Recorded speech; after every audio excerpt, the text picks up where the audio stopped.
I've now been practicing meditation for about 45 years. And one of the things with meditation, I think it really does transform us internally on the way that we view and act in life. I think in many, many ways, what it does, it makes us just that little bit more detached from our emotions and our thoughts. It gives us the ability also to be able to view them and see them and understand them in a better perspective. And that, in many ways, just helps over time to make us better people. But meditation is not something like turning a light on overnight. It's something we need a regular practice at, something we need to do daily and over a long period of time. Because the changes are slow, they're gradual. But having had those changes, you can never go back. They're always the same. I myself have practiced a lot of Buddhism in the Tibetan traditions, particularly with the Dalai Lama.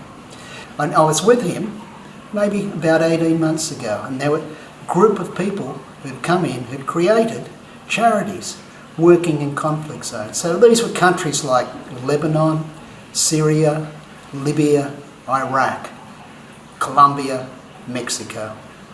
And what was interesting, that asking these questions, and some of them were hard questions. I can remember the second person to speak to him asked him a question and said, well, look, I'm working with this group to create peace, but the same group murdered my mother and father.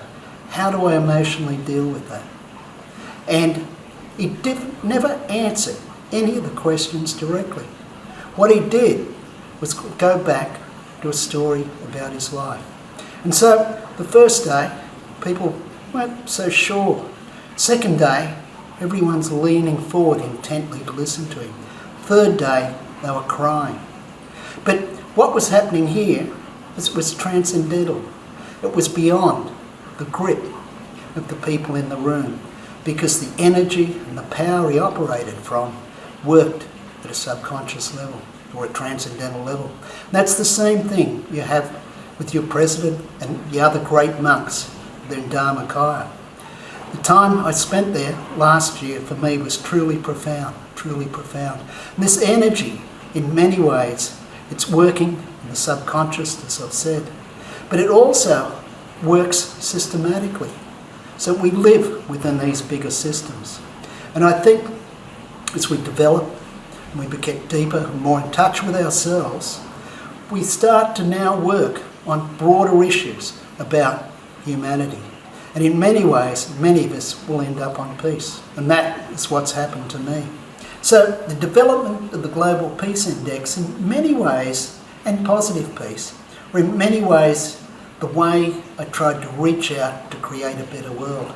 And what I realised from the study of that, we live in these vast systems which are interconnected in ways we can never, ever understand. But if we think about the inner peace and we think about the outer peace, the two are connected in very deep ways. So we can only go as far in as we can go. But the environments around us, in many ways, set the conditions for which we can actually start to appreciate our inner self. Imagine if there's no Dhammakaya. So the outer environment which wouldn't allow it to occur. So that outer environment is incredibly important. And that's what positive peace is about.